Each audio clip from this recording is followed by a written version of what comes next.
Daniel Robinson começou a agir de forma estranha alguns dias antes do seu desaparecimento, no deserto de Buckeye, no Arizona.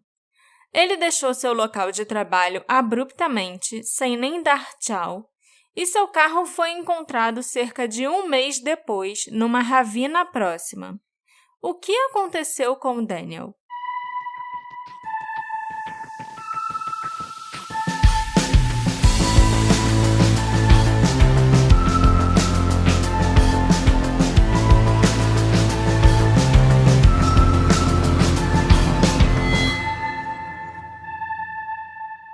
Olá, ouvintes queridos! Sejam bem-vindos a mais um episódio do Detetive do Sofá. Eu sou a Marcela, a host desse podcast, e nesse episódio eu vou contar para vocês a história do misterioso desaparecimento de um jovem chamado Daniel Robinson. E é muito bizarro o que aconteceu com ele. Não o que aconteceu, porque a gente não sabe, né? Mas tudo que foi descoberto e encontrado depois que ele desapareceu. Que isso deve ter deixado mais misterioso. Sim, e não ajudou em nada. Exatamente. Pois é, Marcela. Só lembrando a todos que nesse mês de novembro, o Detetive do Sofá é um oferecimento da Promobit. Que chique, gente. Eu não quero ninguém aqui deixando a Black Friday passar sem pegar uma boa promoção. E nessa época do ano, aparecem um zilhão de ofertas lá no Promobit. E com certeza vocês vão querer dar uma olhada para verem as ofertas que os outros usuários já postaram por lá. Essa é uma dica que muita gente já conhece. Eu acho, inclusive, que essa já é a 8ª Black Friday que vocês podem acompanhar pelo Promobit. Mas quem ainda não conhece, pode baixar o aplicativo ou entrar no site para conhecer, que o link está lá no texto do episódio e também está na nossa bio do Instagram. Isso mesmo, Marcela. Isso também não posso deixar de esquecer, apesar de não ter escrito aqui. O nosso podcast também conta com, e vamos fazer aquela redundância, o apoio dos nossos apoiadores. Que seria de nós sem ser apoiados pelo apoio dos nossos apoiadores? Siga o exemplo dos apoiadores maravilhosos que a gente já tem. E apoia a gente. Isso, se torne um apoiador você também. Com toda a sua capacidade de apoiar. E sério, gente, baixa lá o Promobit, entra no link, porque semana que vem, então, vai ser maravilhoso. Não vejo a hora dessa Black Friday chegar. Então, Marcela, voltando ao Daniel Robinson, o que aconteceu com ele? Ele sumiu.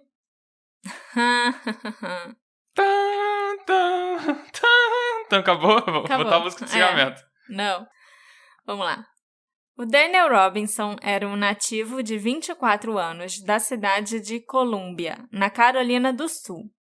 Ele se formou em geologia no College of Charleston e depois de conseguir um emprego na empresa Matrix New World Engineering, o Daniel se mudou para o Arizona e começou a trabalhar como geólogo de campo, avaliando locais onde ocorreriam perfurações.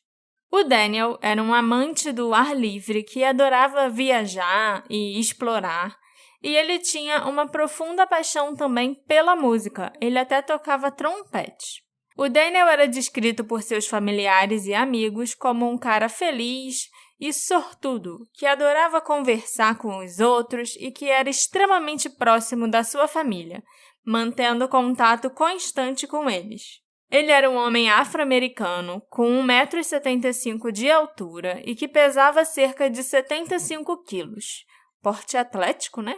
O Daniel tinha cabelos pretos, olhos castanhos e ele nasceu sem a mão direita e sem uma parte do antebraço direito. Mas não ter a mão direita realmente não fez falta e não era um problema para o Daniel. Também não impedia ele de fazer absolutamente nada. Ele fazia escalada, ele jogava videogame e inclusive sempre ganhava dos 3 irmãos dele, jogava futebol e treinava com pesos na academia. Muito mais do que eu já fiz na vida com as 2 mãos. O Daniel era um cara feliz que caçava novas aventuras. Um jovem cientista numa camisa de flanela e calça cargo que adorava escalar um pico do deserto para encontrar novas adições para sua coleção de rochas. No dia 23 de junho de 2021, O Daniel estava escalado para passar a manhã fazendo trabalho de campo num poço de desenvolvimento no deserto de Buckeye. Ele chegou ao local em torno das 9h15 da manhã e foi recebido por seu colega de trabalho, Ken Elliott. Os dois deveriam avaliar um local de perfuração remoto no deserto, e aquele era o primeiro dia de reunião no local. Também era a primeira vez que o Daniel e o Ken se conheciam. O Ken disse que quando o Daniel chegou, estava tudo bem. Eles discutiram o clima e conversaram sobre o trabalho.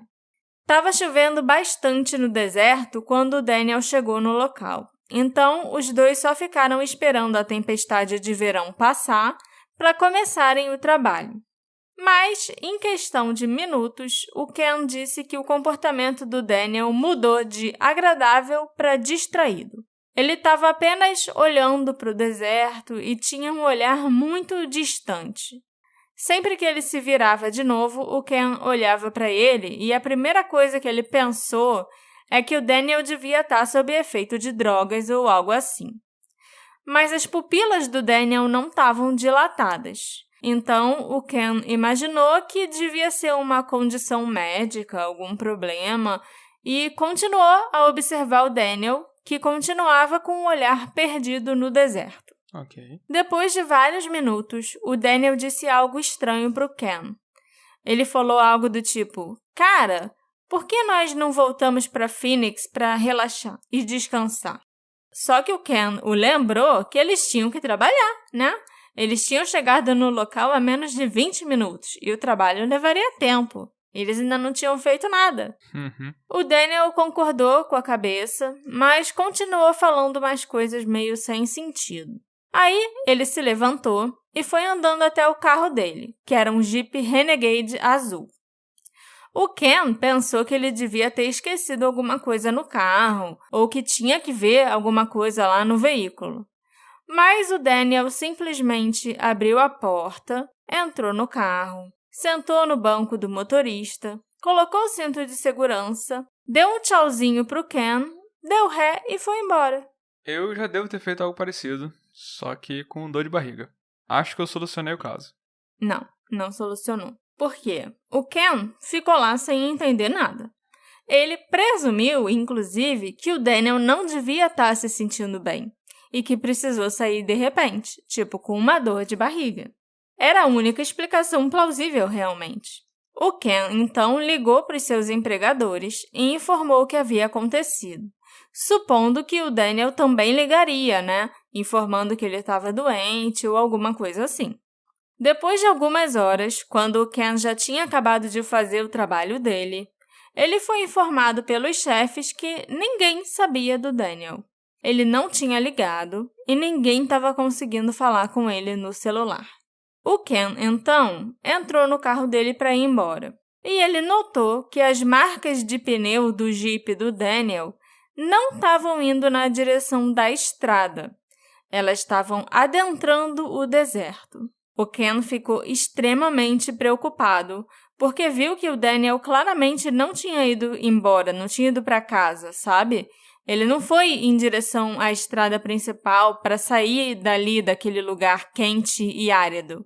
Não havia nada lá fora, além de quilômetros e quilômetros de deserto aberto. Alguma coisa podia estar errada. Então o Ken avisou para os empregadores o que ele tinha descoberto e os empregadores resolveram avisar para a polícia. O Daniel foi logo dado como desaparecido e sua família na Carolina do Sul também foi informada. Foi rápido, né? Parece que foi tudo muito rápido. Foi muito rápido. O cara chegou, tipo, oi, muito prazer, eu sou o Daniel, tal. Ih, essa chuva aí, né? Pois é, cara, chovendo pra caramba. Melhor a gente esperar a chuva passar agora pra fazer o nosso trabalho. Então, o que você acha da gente ir embora pra Phoenix e tô precisando descansar, dar uma relaxada? E acho melhor não, a gente acabou de chegar, a gente tem que trabalhar. Ah, então tá, beleza. Aí levanta, entra no carro, acena um tchauzinho e vai embora. Ele nunca mais é visto por ninguém. No dia em que o Daniel Robinson foi dado como desaparecido, a polícia vasculhou o terreno perto do local de trabalho dele, onde ele foi visto pela última vez, e ele também foi inserido no banco de dados do Centro de Pessoas Desaparecidas do Arizona. Nos dias seguintes, as buscas pelo deserto continuaram, usando cães farejadores, drones, helicópteros e equipes de resgate, além dos bombeiros. Os investigadores solicitaram os registros telefônicos e tentaram estabelecer qual foi a última torre a que o celular do Daniel se conectou, mas não adiantou. O celular dele parecia ter sido desligado. A polícia também tentou acessar o sistema do Jeep para obter os dados do GPS do veículo, mas também não conseguiram. Vários poços de minas foram vasculhados na área, mas não havia sinal do Daniel. A polícia foi até o apartamento dele no dia seguinte do desaparecimento, mas eles não chegaram a entrar no local. Eles só foram investigar o interior do apartamento dele quase 2 semanas depois, em 7 de julho de 2021. Mas eu, sinceramente, não acho que ia adiantar muito, não, porque estava tudo normal na casa dele. Ele não voltou para casa, realmente, depois, sabe? Então, os policiais revisaram as câmeras de segurança do prédio do Daniel e as câmeras de trânsito no caminho entre o apartamento dele e o local de trabalho, na esperança de localizar o Jeep. Mas não encontraram imagens do carro depois que ele entrou naquela estrada que ia até o poço. Também foram feitas entrevistas com colegas de trabalho, familiares, vizinhos, além de revisões dos registros financeiros do Daniel. O pai do Daniel, chamado David, foi logo no dia seguinte da Carolina do Sul para o Arizona, para ficar mais perto do filho e participar das buscas. O Departamento de Polícia do Condado de Buckeye instruiu o David a verificar as páginas das redes sociais do Daniel no dia 24 de junho, já o dia seguinte do desaparecimento dele. E o David falou para a polícia que todas as fotos do Instagram do filho, do Daniel, tinham sido excluídas. Eita. Até hoje, ninguém sabe quem fez isso, se foi o próprio Daniel ou se pode ter sido alguma outra pessoa. Não tem explicação. Por quê, né? Os detetives do condado de Buckeye perguntaram ao David sobre cada detalhe da vida do Daniel. Qual era a rotina dele, como ele estava agindo antes de desaparecer, com quem ele estava andando. Segundo os amigos e colegas de trabalho do Daniel, ele começou a agir de forma diferente nas semanas que antecederam seu desaparecimento, com seu comportamento normal se tornando cada vez mais errático. Ele havia falado algumas coisas esquisitas para os pais também pelo telefone, e um dia ele chegou a sair do apartamento e deixar a porta escancarada por horas, além de ter ficado fora de contato por todo o tempo. Antes do desaparecimento, o Daniel também havia aceitado um emprego como comprador da Instacart, para ganhar algum dinheiro extra. Eu acho que o Instacart é tipo um corner shop, um Rappi, iFood, sabe? Um aplicativo de compras online. E durante um dos pedidos de compras que ele estava atendendo no Instacart, o Daniel começou a trocar mensagens com a mulher que tinha feito o pedido, chamada Caitlin. E quando o Daniel entregou as compras e as bebidas lá na casa da Caitlin, ela e uma amiga convidaram o Daniel para entrar. Elas estavam dando uma festa e já estava todo mundo meio bêbado. A Caitlin e o Daniel trocaram números de telefone e começaram a se falar nos dias seguintes. O problema é que o Daniel começou a aparecer na casa da Caitlin sem ser convidado. Ele teria feito isso várias vezes. E é claro que a mulher se sentiu extremamente desconfortável com essa situação e expressou esse desconforto para o Daniel, além de pedir para ele se afastar, mas não pareceu adiantar. Em 20 de junho de 2021, o Daniel enviou uma mensagem para Caitlin dizendo que a amava. Eles se conheciam há menos de 2 semanas e nunca tinham nem ficado, nem nada. Só estavam trocando mensagem há alguns dias.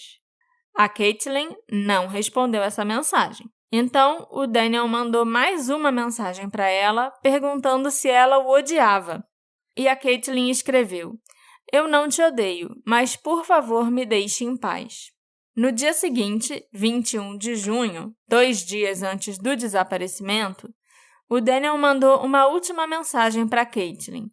E era uma mensagem bem esquisita.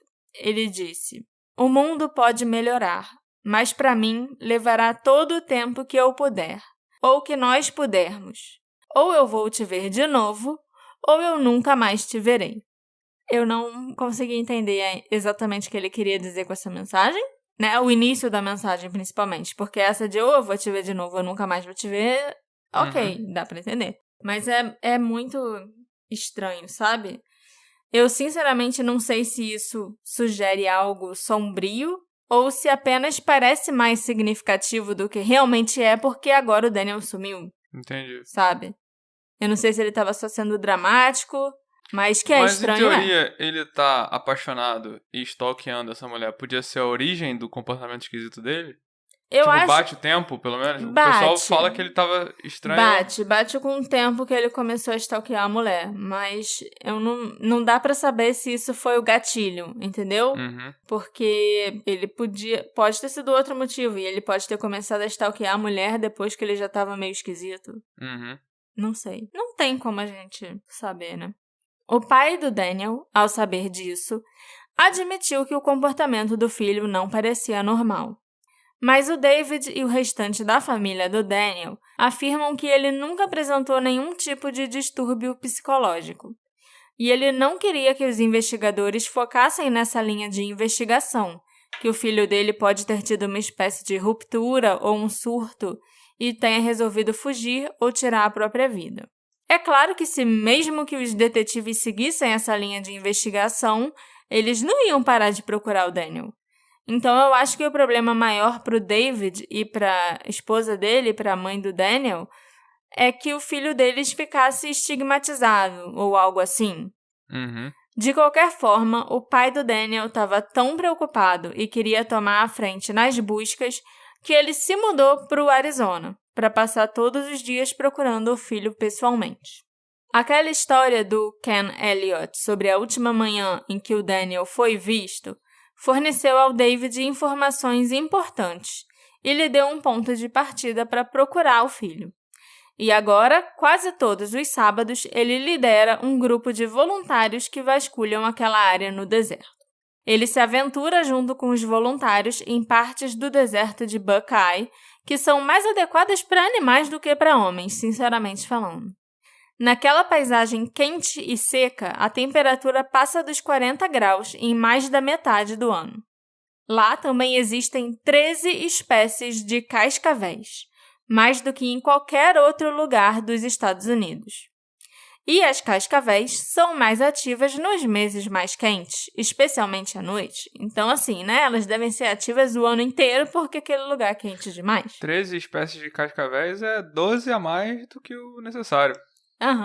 Você tem razão. E tudo isso faz dessa parte do deserto um lugar onde você não quer se perder, de jeito nenhum. E um lugar onde você não quer ter que procurar o seu filho. O Departamento de Polícia de Buckeye também continuava realizando buscas frequentes no deserto, usando quadriciclos, cães farejadores e drones voando para encontrar qualquer vestígio do Daniel. As buscas da polícia cobriram mais de 100 quilômetros quadrados. Nada foi descoberto por quase um mês, quando, em 19 de julho de 2021, um fazendeiro que encurralava seu gado encontrou o jipe do Daniel numa ravina, a poucos quilômetros do local onde ele foi visto pela última vez. Mas no deserto mesmo? Sim. O jipe estava caído de lado e tinha danos significativos.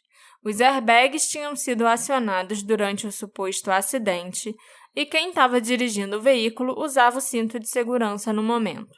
O chão próximo estava coberto de pequenos pedaços de vidro quebrado e alguns pedaços do veículo que haviam caído. O painel do teto solar foi arrancado, como se alguém o tivesse usado como saída de emergência. Dentro do veículo, os investigadores encontraram a carteira do Daniel, as chaves, uma mochila, um laptop, o celular, garrafas de água e, estranhamente, as roupas que o Daniel estava usando quando ele foi visto pela última vez. Não havia sangue no Jeep ou qualquer sinal de crime. Ok. Muitas pessoas acharam aquela cena intrigante, incluindo o chefe de polícia Larry Hall. Nada no celular do Daniel sugeria que ele tivesse tentado pedir ajuda após o acidente. O telefone dele foi analisado, mas não tinha nada demais lá. Se o Daniel Robinson estava dentro do carro, ele saiu dali sem roupa, sem dinheiro, sem ter como pedir ajuda, e ainda sem levar nenhuma garrafa de água com ele, o que é muito estranho, já que havia várias garrafas cheias de água no carro, e ele estava no deserto. Especialistas dizem que uma pessoa só pode sobreviver sem água por cerca de 3 dias, menos do que isso se estiver muito quente, como naquele local. Então, o que o Daniel estava fazendo? Onde ele estava indo? Será que ele ficou desorientado depois de um acidente e só se afastou do carro sem nem saber direito o que estava fazendo? Será que o Daniel achou que estava mais perto da estrada e da civilização do que ele realmente estava? O carro foi mandado para a perícia pelos policiais. E segundo o investigador, o Larry Hall, não havia nada que indicasse que o desaparecimento do Daniel poderia ser um crime. Nada foi encontrado que fizesse a polícia acreditar que o desaparecimento aconteceu nas mãos de outro indivíduo. Não havia buracos de bala na carroceria do carro, nenhuma cápsula foi encontrada nas areias do deserto, nem entre as pedras. E também não havia uma gota de sangue ali no carro. Ainda assim, a cena era intrigante. Então, a polícia contratou uma empresa especializada para preparar um relatório de colisão. É isso que eu ia perguntar. Mas tinha alguma coisa que explicasse o carro tá virado? Tipo, ele subiu num barranco? Alguma coisa assim? Tem 2 versões do que pode ter acontecido. A versão do que os especialistas da polícia concluíram e a versão do que o especialista contratado pelo pai do Daniel concluiu. Que você vai falar daqui a pouco. Isso. Os especialistas dessa empresa que a polícia contratou disseram que parecia que o carro do Daniel foi conduzido para a ravina e depois capotou na descida. 2 coisas curiosas foram notadas. Uma diferença de 18 quilômetros entre quando os airbags do Daniel foram acionados e a leitura do odômetro, sugerindo que o Jeep foi conduzido após o acidente inicial. Porque fica registrado, no carro o momento em que os airbags são acionados. Depois que os airbags foram acionados, o carro ainda marcou que ele andou mais 18 quilômetros. Como alguém dirige com um airbag na cara? O especialista em colisões dessa empresa entrou em contato com uma concessionária Jeep local e foi informado que uma diferença de 18 quilômetros não era lá tão incomum, porque o veículo possui vários sensores que estão constantemente alimentando informações para os sistemas internos do carro, e às vezes pode haver um atraso. Então pode ter registrado errado? Na verdade, pode ter demorado a registrar os quilômetros que o carro tinha andado antes do airbag, entendeu? E aí pareceu que ele andou depois que o airbag tinha sido acionado. Mas pode não ter sido nada disso. Provavelmente não foi nada disso. 18 quilômetros é uma diferença muito grande, sabe? Então eu duvido muito que seja isso que tenha acontecido. O relatório final declarou que ficou constatado que o Jeep capotou e aumentou a velocidade logo antes do impacto, o que pode indicar uma tentativa de subir o outro lado da ravina. Depois que o pai do Daniel, o David Robinson, leu esse relatório, ele achou que tinha alguma coisa errada naquele cenário sugerido. Então, ele contratou seu próprio especialista, um investigador particular chamado Jeff McGrath. O Jeff passou 15 anos atuando como policial e detetive, e depois ele se tornou um investigador particular especializado em reconstrução de acidentes automotivos.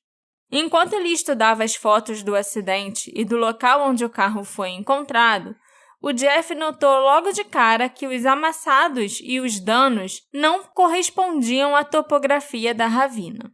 Ele estava realizando as primeiras análises nos primeiros dias de investigação quando o Jeep foi liberado pela polícia e entregue para o pai do Daniel. Então agora o Jeff tinha o próprio veículo para investigar à vontade. A primeira coisa que ele fez foi baixar o sistema de informações a bordo do veículo, que, segundo ele, continha um cache de informações valiosas. Segundo o Jeff, e de acordo com os dados do Jeep que ele obteve, o carro provavelmente colidiu em outro lugar. Essa colisão teria feito os airbags serem acionados. Em seguida, o Jeep foi conduzido novamente e acabou sendo levado para aquela ravina no deserto, onde ele foi encontrado e que fica a cerca de 5 quilômetros do local de trabalho do Daniel, onde ele foi visto pela última vez saindo de carro. O Jeff descobriu que o veículo sofreu vários acidentes depois de ter saído do local de trabalho do Daniel e antes de cair na ravina. As evidências determinaram que o veículo caiu, com os airbags sendo acionados. Ainda assim, o carro foi conduzido por mais de 18 quilômetros mais fundo no deserto, onde ele se envolveu em mais um acidente. E de acordo com os dados de GPS, o primeiro acidente foi 4 horas depois que o Daniel deixou o local de trabalho. Após esse acidente, a chave foi girada na ignição pelo menos mais 46 vezes, antes de percorrer aqueles 18 quilômetros adicionais. Eita. Então, a polícia disse no próprio relatório que o carro do Daniel capotou na ravina a 48 km por hora. Mas o Jeff disse que isso seria impossível, pelo menos de acordo com a física do planeta Terra, que é onde a gente mora. É uma boa física. Sim. Numa entrevista para o Arizona Republic, ele afirmou categoricamente que se o Jeep realmente tivesse capotado, a parte superior do veículo seria danificada e todas as janelas de vidro teriam quebrado. Verdade, quando meu pai capotou, não sobrou janela nenhuma inteira. Tipo, o teto do carro acabou. E falando em vidro, a placa de vidro quebrada encontrada próximo ao Jeep, lembra que eu falei que tinha pedaços de vidro quebrados ali perto, quando o carro foi encontrado? Esse vidro não correspondia ao vidro do veículo. Não era o mesmo vidro usado para a fabricação das janelas de Jeeps. Ok. Era um vidro diferente. O Jeff também disse que um grande ruído no Jeep do lado do motorista sugere que ocorreu uma colisão em vez de um capotamento. Ele não consegue entender como a polícia de Buckeye deixou passar tantos fatores importantes. Com base nesses fatores e em outras evidências, o Jeff acredita que o acidente não foi um acidente, mas uma encenação. O veículo foi descoberto a poucos quilômetros do local da obra, num lugar que já tinha sido vasculhado anteriormente, várias vezes, inclusive. É claro que o Jeff não teria como dizer se era o Daniel que estava dirigindo ou se era outra pessoa, né? Durante esses acidentes e a chave virando na ignição 40 e poucas vezes.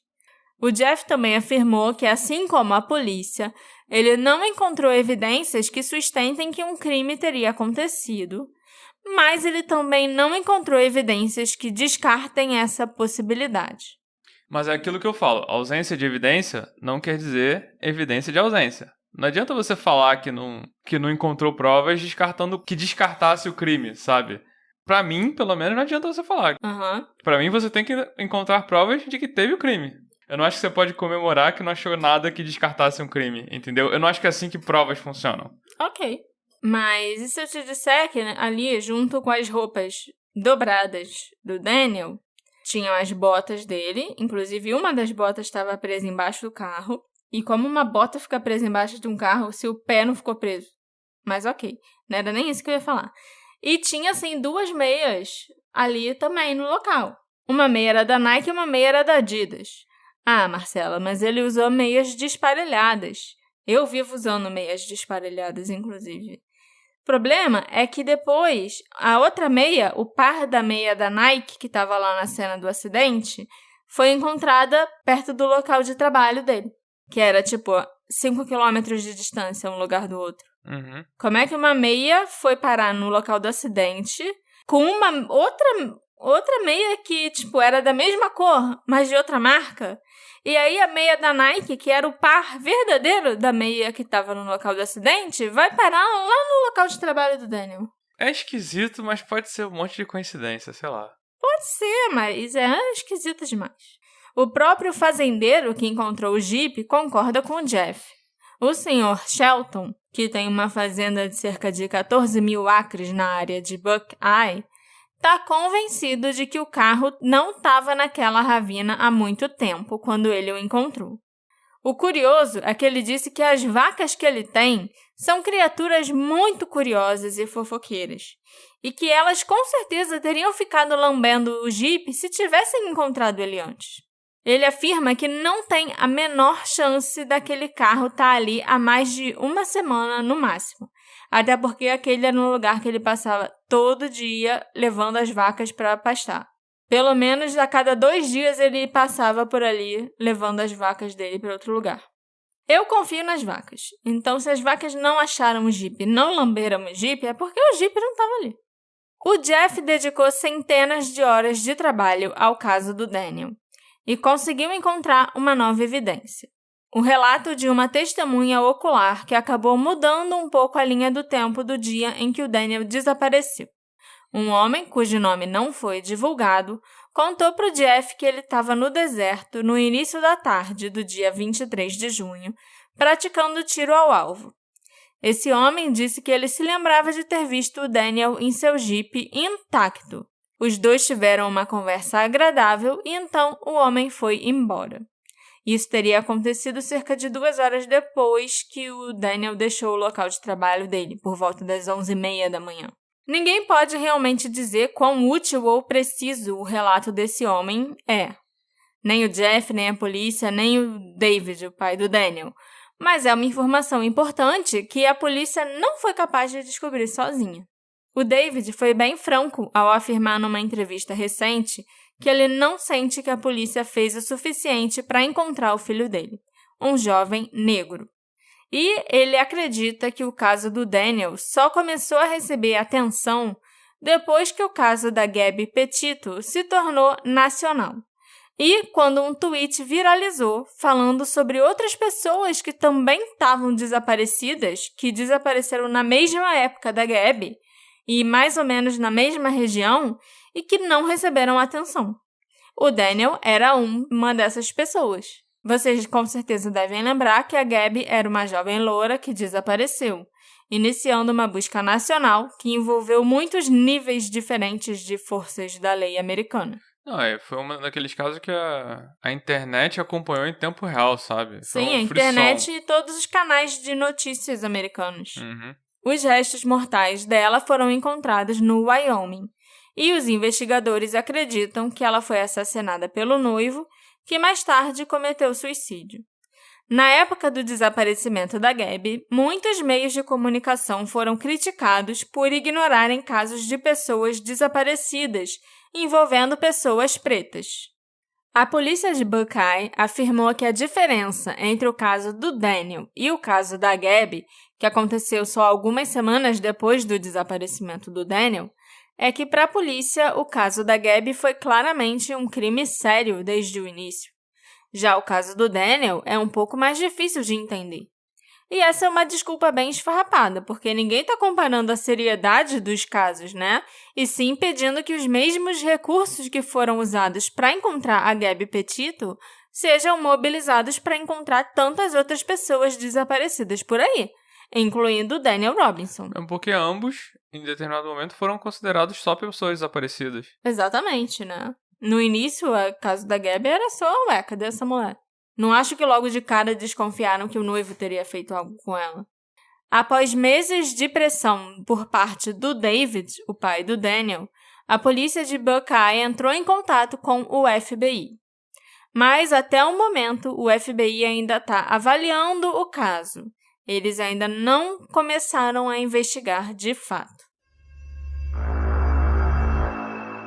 De acordo com o site da polícia de Buckeye, as atividades investigativas ainda estão em andamento no caso do desaparecimento do Daniel Robinson, e elas incluem entrevistar novas pessoas que foram identificadas, realizar acompanhamentos, verificar fraudes de atividades financeiras vinculadas ao número do seguro social e contas bancárias do Daniel, e investigar informações dos investigadores particulares, dos voluntários, entre outros.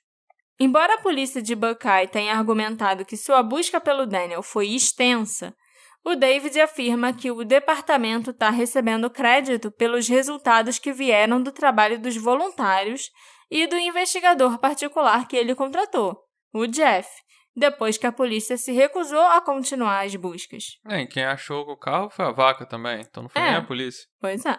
Ele, inclusive, reclamou que, além de não estar fazendo nada, a polícia ainda se recusa a compartilhar informações com ele sobre em que pé está o caso. O David não sabe que informações a polícia possui, se eles têm pistas novas chegando e sendo investigadas, se eles vão de fato correr atrás de tudo que foi levantado pelo Jeff, ou se eles estão só deixando de lado. Os membros da família do Daniel também dizem que o departamento de polícia de Buckeye, que está cuidando do caso, teve tão pouco sucesso que eles próprios tiveram que financiar os esforços de busca.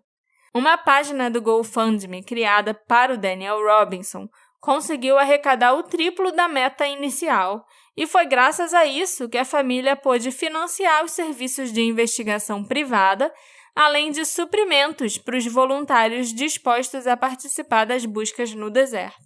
Um dos 3 irmãos do Daniel, o Roger, acredita que a polícia está fazendo o que pode para encontrá-lo agora, mas ele teme que seja muito tarde. Se eles tivessem sido rápidos, lá no começo, tivessem feito tudo o que eles podiam lá no começo, eu não estaria fazendo um episódio sobre o Daniel 17 meses depois que ele desapareceu. O Jeff não está mais trabalhando no caso. Ele já fez o que podia na área que é a especialidade dele, toda a análise do carro. Mas o David convenceu uma agência externa a vasculhar o computador e o celular do Daniel em busca de pistas. Ele também continua com a campanha de financiamento coletivo para tentar contratar outro investigador particular. Ele continuou passando todos os sábados de 2021 com o grupo de voluntários realizando buscas no deserto. Inclusive, em 31 de julho de 2021, uma dessas buscas descobriu um crânio humano. Posteriormente, foi determinado que o crânio não pertencia ao Daniel, mas ainda não se sabe a quem ele realmente pertencia. Outros ossos também foram descobertos nessa mesma época, mas todos foram considerados restos de animais. O crânio não. Não, o crânio era humano. Em 9 de novembro de 2021, um segundo conjunto de restos humanos foi encontrado. Esses restos mortais foram enviados para testes de DNA para serem comparados com o DNA do Daniel, mas também não eram dele e a gente também não sabe até hoje de quem eles eram. Caraca, tem muita gente morrendo nesse deserto, então. O Daniel nunca mais foi visto e somente um vestígio dele foi descoberto depois que o veículo foi encontrado. Uma das meias que ele estava usando, a meia da Nike, que eu mencionei que o par estava lá no carro junto com uma meia da Adidas. Ela foi encontrada pertinho do local de trabalho onde ele foi visto pela última vez, a cerca de 5 quilômetros do lugar onde o carro estava. O pai do Daniel ainda tem sido fundamental na busca pelo filho. Em janeiro e fevereiro de 2022, ele passou a procurar em outros locais além do deserto. O David também tem procurado o Daniel entre a população sem teto em Tempe, no Arizona, que era o local onde o Daniel morava. Tempe e o deserto de Buckeye ficam a cerca de 80 quilômetros de distância um do outro. Infelizmente, essas buscas foram todas suspensas recentemente devido à falta de fundos. A família acredita que o Daniel pode ter sido vítima de algum crime e que o veículo foi largado no local em que foi encontrado para atrapalhar e confundir as buscas. O Jeff também acredita nisso. Eles não acreditam que o Daniel tenha fugido ou ido embora por vontade própria, nem que ele tenha simplesmente capotado ali naquele local, como a polícia diz, e que tenha saído andando pelado pelo deserto. Será que ele estava com muito calor? Aí ele ficou pelado? o David ainda tem esperança de que um dia ele possa trazer o seu filho vivo para casa. Ele afirmou que é um homem de muita fé e que até que ele tenha uma prova do contrário, ele vai continuar acreditando nisso, que o Daniel está vivo e eles vão se reencontrar. Então, até que algo de novo aconteça nesse caso, o David planeja continuar procurando no deserto sob aquele sol de rachar e também entre os sem-teto da cidade. Eu espero muito que o David esteja certo, mas eu acho que as chances disso acontecer, infelizmente, são bem baixas. Era um deserto que parece ser horrível. Um lugar onde nem o Largados e Pelados colocaria as pessoas para tentarem passar 21 dias, sabe? Uhum. Então, 17 meses depois, será que tem alguma chance do cara que sumiu no deserto tá vivo? Eu chutaria que não. Esse episódio foi feito com a colaboração da nossa querida apoiadora Fabiane Ritter. Ritter igual a geleia que eu gosto. Ok.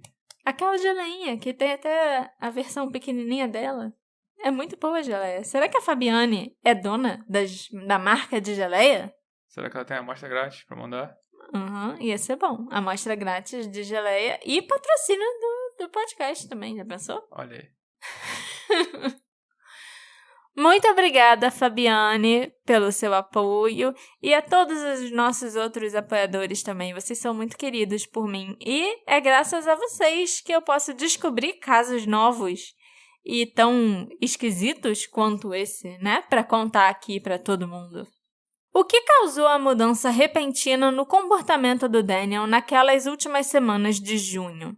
Será que teve algum gatilho, como uma mensagem de texto ou algo dito numa conversa? Será que o gatilho tinha a ver com a Caitlin?